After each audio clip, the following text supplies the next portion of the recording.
joining us today. In addition to being joined by the Secretary of the Department of Health, Kim Malsdam-Risden, we also have Dr. Josh Clayton, who is the South Dakota State epidemiologist. We also have Dr. Brad Archer, who's the Chief Medical Officer from Monument Health. He's on the end. Then we have Dr. David Basil, Pediatrics and Internal Medicine from Avera is with us as well. Thank you for being here. And Dr. Allison Suttle, who's the Chief Medical Officer at Sanford Health. Yesterday, I told you all that we would visit about science and the data and the facts about what is guiding us to make decisions here in the state of South Dakota. And we want to show you some information and some numbers that everyone here has agreed on is a plan for South Dakota about how we will get through the next several months dealing with COVID-19 virus in our state to best take care of the people that live here. This has already been a many weeks long effort. I'm thankful for the Department of Health team that has just put incredible work into this for literally months already. Remember that Kim's team started working on this back in January. I'm going to put up a slide that has a time frame of everything that has been happening since January, so people have some background on how we arrived at where we are today. Back in January, Kim's team and the Department of Health started monitoring the situation. That's when I started to get my weekly updates from them on the spread of this virus in other parts of the world. The Department of Health has had planning meetings ever since January 22nd. We launched the covid.sd.gov website on January 27th. That is the first day that that website went live that you all look at so much now today to get up-to-date information. We activated our internal Emergency Operations Center on February 10th. We've started putting individuals from different departments and agencies into the Emergency Operations Center to start getting ready and preparing for the future. We briefed the legislature on March 7th on the situation as it was unrolling across the country and coming here in South Dakota, and our first positive cases were announced on March 10th. Now, from day one, we've been monitoring the situation on the ground here in South Dakota. We've let the facts and the data and the science of this virus drive our decision making. On March 13th, I declared a state of emergency in South Dakota and announced several different mitigation efforts that we would undertake to make sure we were slowing down the spread. We postponed big athletic events in the state of South Dakota. We worked with different businesses to innovate how they were operating and how they were taking care of their customers and their employees. And I issued work and home stay orders for our state employees and other businesses in the state. I took those steps because our projections and the numbers that we were seeing that could happen here in South Dakota were very concerning for us. Now, since that time, Kim and Dr. Clayton and others at the Department of Health have been refining those projections. These great folks from Avera and from Sanford and from Monument have been incredibly helpful to us, and they've come on board to help develop a plan and projections for our state. Most importantly, though, what I appreciate is that the people of South Dakota have taken this seriously. They, when asked, have stepped up to the challenge and have done exactly what we have asked them to do to protect their families and to make sure we're in a good position to deal for this virus going across the state. So today, we're looking at a very different picture. Before I dive into those details, I just want to offer up a couple of caveats for you to keep in mind as we look at all the numbers and the charts and the graphs that I'm going to show you, is that we are in a very fluid situation. We are dealing with a virus, which is unpredictable and we're still learning more about each and every day. Our projections that we're going to give you today, they're dynamic. They're not static. They will change. They will change as the virus spreads, and they will change based on developments in medicine, therapeutics, or other factors that maybe today we don't even anticipate. The data has been helping us to prepare for our peak time, and our peak time is when we will have the most people in the state infected with the virus at one time. And it has helped and is helping our healthcare systems to prepare to take care of individuals so that people have the best chance to get over this virus as possible. And as I've said all along, we need to make our decisions based on those factors. not on emotions or how we're feeling that day, but based on really what we know and the facts that we're dealing with here in the state of South Dakota.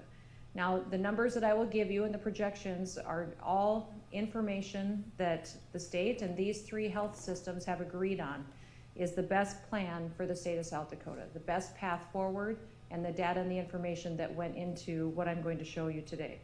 And I wanted to have this information available to every single South Dakotan. This is a very honest, palms up conversation with you about what's in our future and how we need your help to make sure that this plan that we have in front of us will be successful. Remember, 80% of the people in this state that get the virus will show no symptoms at all or very mild symptoms. And the reason that we seek to flatten the curve is so that we can slow down the spread of the virus and adequately take care of those individuals that may need health care along the way.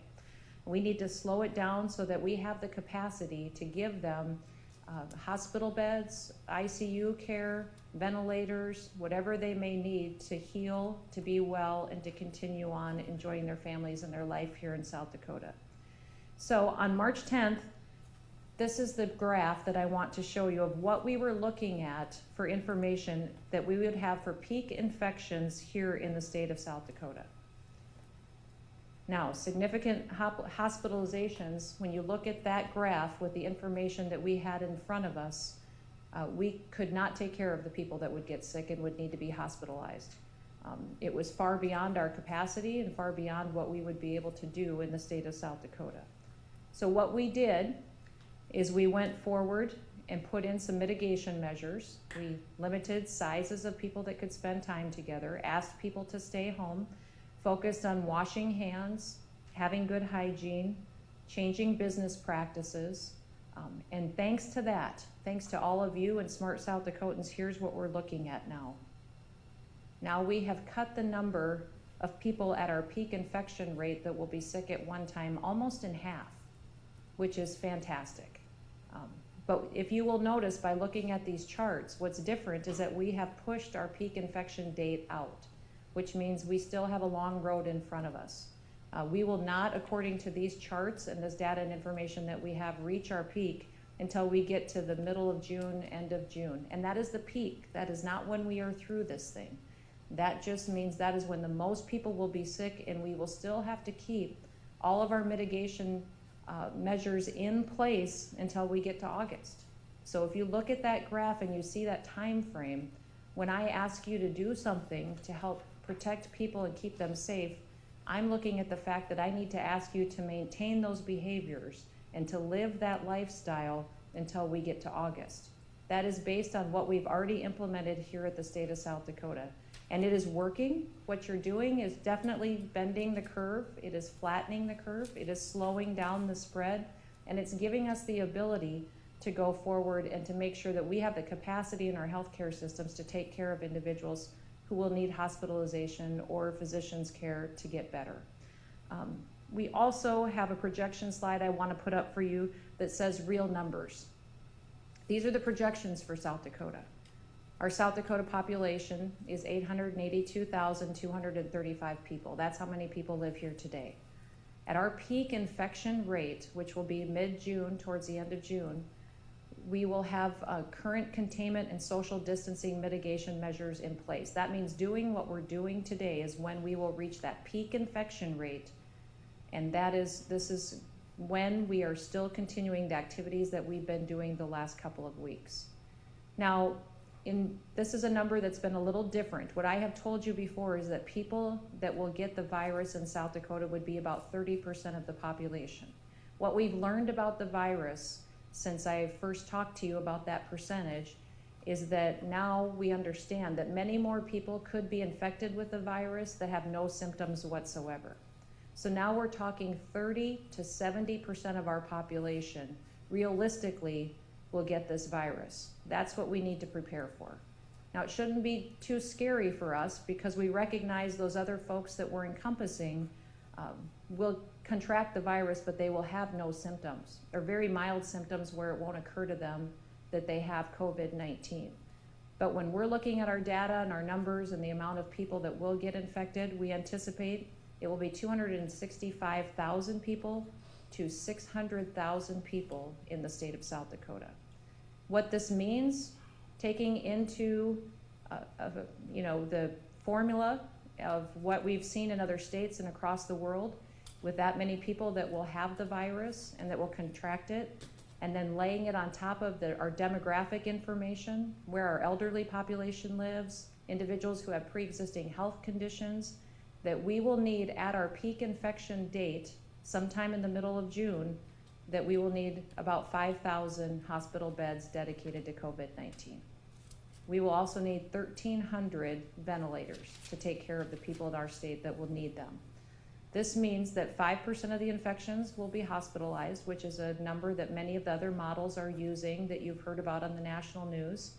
And we believe that 26% of those that are hospitalized, which is a common formula that's put into place, will need a ventilator. And this is the plan that we are preparing for with our healthcare systems. We are planning to add and to utilize what we currently have. We need to have the capacity to have 5,000 COVID-19 positive patients in the hospital at our peak date. And we need to have 1,300 ventilators available to take care of individuals that may need them at that date. Now, that doesn't mean that we won't continue to have people in the hospital. We will have people in the hospital with COVID-19 long after that. But just know that this is the plan that we all have spent many hours working on, laying out and agreeing to, and today are here showing you, the public and the people of South Dakota, so that you can join with us in getting behind this plan and making sure that we have the best chance at success as protecting as many people as possible in our state as we go forward. Now, I want to talk about sustainability, because I get a lot of questions from folks about why I don't just issue a shelter at home projection, why I don't close the borders of South Dakota, why I don't shut down every single business in our state. I want you to know that if I were to put in place those measures, we need to be able to sustain them. And what that means is that if I put those measures in place, you need to be able to do that until October. The end of October is the date that you would need to do that in order to make sure we got through our COVID-19 virus spread through the state of South Dakota. The reason is the longer you put in mitigation measures, the more you do flatten that curve and bring down the number of people that will be hospitalized at one time, but it also pushes the date out. So this has been a constant balance and analysis that we've been looking at and analyzing, is how long can people change their way of life? How long can they stay at home? How long can children stay out of school? How long before we don't have any businesses left to employ people and help them put food on their tables? How long can we keep people out of South Dakota or not let any South Dakotans leave our state? If I put all those measures into place today, I want to be real honest and candid with you that means you would have to sustain that activity and shelter at home and not leave and not have our businesses open and have our borders closed until October. So know that the more mitigation measures we put into place, the longer it will take for us to get through this current situation that we have. So the plan today is the ones that reflect the chart I have in front of you. It gives us the capacity to take care of individuals. It makes sure that we will have health care and doctors and nurses and the equipment that we need to help people. It is a very serious situation. A lot of people will have mild to no symptoms, but there are people that will get very sick, and there are people that will not get better. But we are going to do all that we can to help every single South Dakotan and their families get through this difficult situation and make sure that it is a plan that we can follow through on, that we will complete, and that will help us come out on the other side. We need to be really realistic about what's in front of us. And so I've invited Dr. Josh Clayton, our state epidemiologist, to be here today to dive a little deeper into some of the projections that we have. A lot of people are using the word modeling. We've used all the modeling available to us to put together our projections and how it relates to the state of South Dakota and how we'll move forward. So with that, I'll turn it over to Dr. Josh Clayton.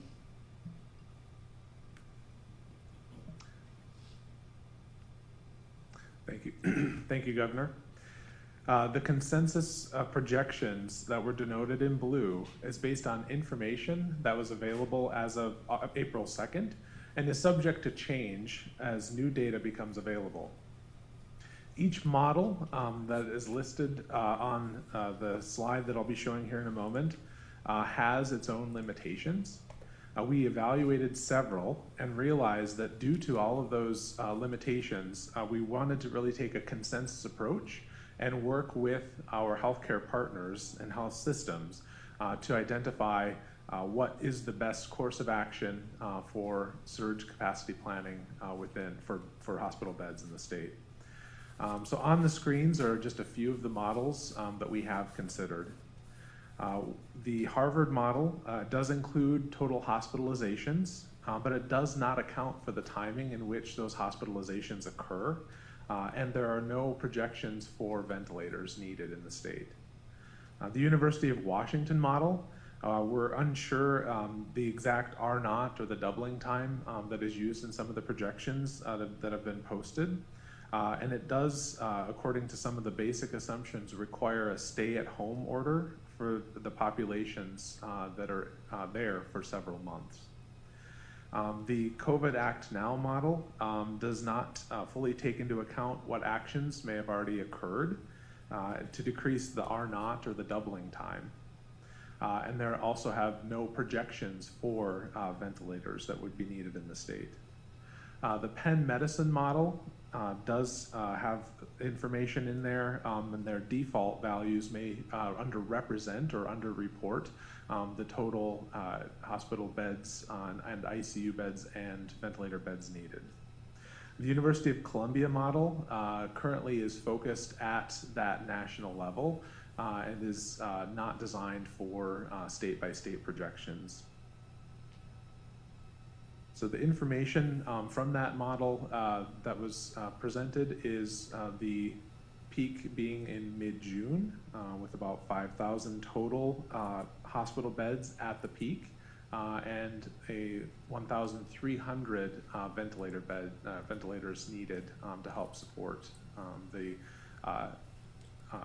planning that we're doing for the state of South Dakota. That's great, thank you, Josh. I'm going to go to each of our doctors who will make a statement too and give a few thoughts. So let's go first to Dr. Brad Archer, who's the Chief Medical Officer at Monument Health. Dr. Archer. Thank you, Governor, and thank you, Josh, for the opportunity to collaborate during these challenging times on this particularly confusing topic of predicting the course and impact of this virus. We at Monument Health endorse this model, and we appreciate the opportunity to have our predictive analytics team engage with each of you as we came to this conclusion. The use of these models, their utility really, is primarily in building out our capacity plan and also to look ahead to make sure that we have the supplies that we need to deal with this. Those have been the primary efforts that we've been engaged in for the last several weeks. We've redesigned really our entire organizational structure to do just that. We've had great interaction with our local elected officials as well as other community agencies, including health care providers, as well as our engineering community that has stepped up to help us with manufacturing and recycle and reuse options. So we appreciate the opportunity and hope to continue this collaboration across the state. That's great, thank you, Dr. Archer. Let's go to Dr. David Basel, Pediatrics and Internal Medicine at Avera. Thank you. On behalf of Avera, I'd first like to start by thanking you, Governor, Secretary, and Dr. Clayton for bringing us all together to have open dialogue and discernment in this process. What a state that we live in, that there are not very many states where all of the major players can come together with this degree of dialogue that we've had in these last couple of weeks to come to these projections, which Avera also fully supports. The thing that has really reached me during this process, and you showed that in that first graph that you showed, the difference that each and every individual resident in this state is going to have. We do not have a vaccine for this virus. We do not have an antiviral treatment for this virus. What we have to fight this virus is each and every resident. The difference between each resident infecting 2 other people versus 2.5 other people means the difference between the healthcare systems being able to handle this load or being overwhelmed by this load. And so the power really is in the people's hands. You know, staying home, if you have any hint of illness, not being around other people, that social distancing will determine whether we win or lose this fight. That's very good. Appreciate that. Dr. Allison Settle, Chief Medical Officer at Sanford Health. Thank you, Governor. I would also like to reiterate my sincere thanks to the Governor, the Secretary, and Dr. Clayton. It has been a collaborative effort, and it has been wonderful to see all of the systems come together and with the state to come up with one story that we can tell South Dakota, and that we can all now shoulder to shoulder prepare and get our arms around so that we can take care of every single resident and every single patient that comes to our doors. So it's been fantastic, and I really do appreciate those efforts. Next, I would like to say thank you to every single one of you in the state of South Dakota who has done your part to social distance. I have physicians and nurses that are coming to work every day, and they're given time to prepare, time to plan, and time to get the supplies we need and get the medications that we need so that we can take care of patients.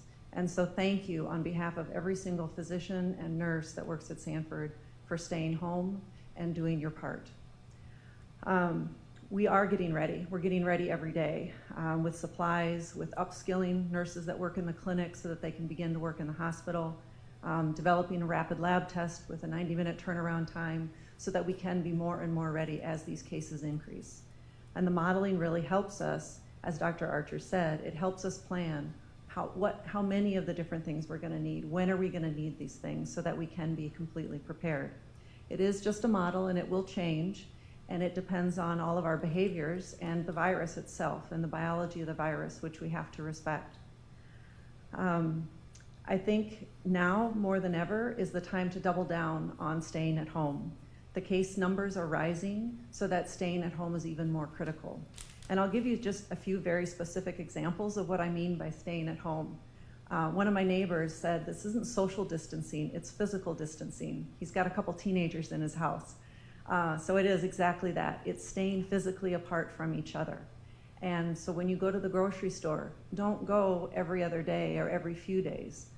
Really plan out your meals for the next week or 10 days, your snacks, everything that you're gonna need from toiletry items so that you go to the store once and that you can get done. The more times you go out of your house, the more times there are for exposure or for transmitting the virus. I think another thing is having guests in your home. I would love to have my parents come over. They live in the same Sioux Falls, the same town as I do, but we're not doing that. We're really staying apart from each other. So we're doing FaceTime meals together. We're doing other things where we're physically apart, but we're socially together. It's so important. Even going outdoors. I've seen a lot of people enjoying the parks, getting out and walking. Even then, I don't think you want to be going out for walks with the groups of your neighbors, because standing right next to each other as you're walking for that half an hour, that's in close contact and close proximity. So really concentrate on that physical distancing, staying far apart from each other, and that's gonna help prevent that spread of the virus. It will get worse before it gets better, but everyone has a part to play and everyone can do their part. Please stay home and stay safe, and that will allow for our healthcare providers to do their job. It's a really challenging time as a society, and we will all be tested. I've been inspired by staff members at our facilities that have raised their hand and said, what can I do? I'm not a clinical person, but I'll suit up. You tell me where you need me to go. And we've seen that in our communities too. All sorts of volunteerism and wanting to help out. And that is so inspiring and so appreciated. And really that's what we do as South Dakotans. So now more than ever, the biggest way that you can help our health systems is to stay at home and to stay physically apart. Thanks. Thank you, Dr. Settle. Again, all the charts and the information that we've shared with you will be available on the covid.sd.gov website. I will be emailing, or Maggie will, emailing all this information to all of the press as well. So you will have that. You'll have the charts available to you to look at and to ask follow-up questions on. I just so appreciate these healthcare providers, these experts, these doctors. They have given us hours and hours of their time, their knowledge, their expertise to put into this plan for the state of South Dakota. They've made themselves available 24 hours a day to our Department of Health, to Kim, and to me personally, and it has just meant the world to us. So again, I just want to make sure that we're sending a clear message to the people of South Dakota. When I first started learning about this virus and the impact it would have on our state, the amount of people that would become infected and how quickly they were was going to crash our healthcare system, and we wouldn't have been able to take care of individuals. Because of what the people of South Dakota have done, the fact that they did exactly what I asked them to do by staying apart, staying home, washing their hands, limiting group size, it is working.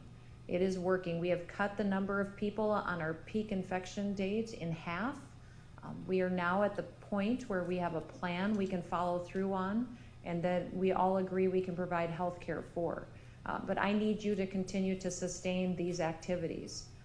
We will reach our peak infection date by our projections today, which are fluid, by the middle of June, the end of June. But remember, we will have to sustain our current activities today through August. And so I'm asking you to join hands with us, link arms, and be willing to complete this plan to make sure that we have the ability to care for everybody who lives here and be an example of what it takes when people accept the personal responsibility that they have in this and are willing to make sacrifices on behalf of their communities and their people that live here in our state. I think one of the points that I believe it was Dr. Basel put forward was when he talked about your impact on the infection rate, is you may have and test positive for COVID-19 today and not know it. Your ability to stay home, and if you are positive, and if you keep from infecting just one more person, that has a huge impact on our healthcare systems as they try to care for individuals that may need it. If you will make sure that you're not going to infect or spread the virus around, that helps us make sure we're better prepared to handle whatever is coming our direction. So thank you for being willing to do this for us and working with us, and I just so appreciate all the work that this team has put in. One thing I did want to touch on is that we have some really great news that is encouraging, and I wanted to end on an encouraging note before we took questions about Beetle County. I think most of us know that Beetle and the city of Huron has been dealing with infections and with one loss of life in that area as well. But they have had a total of, I believe, 21 positive COVID-19 tests in that county. 17 of them have fully recovered. And while they had some significant challenges, this community of Beetle County and Huron took it seriously. Their mayor has been absolutely fantastic. He has been on the phone with me. He called me immediately. We talked through mitigation measures they could put in place, what they could do.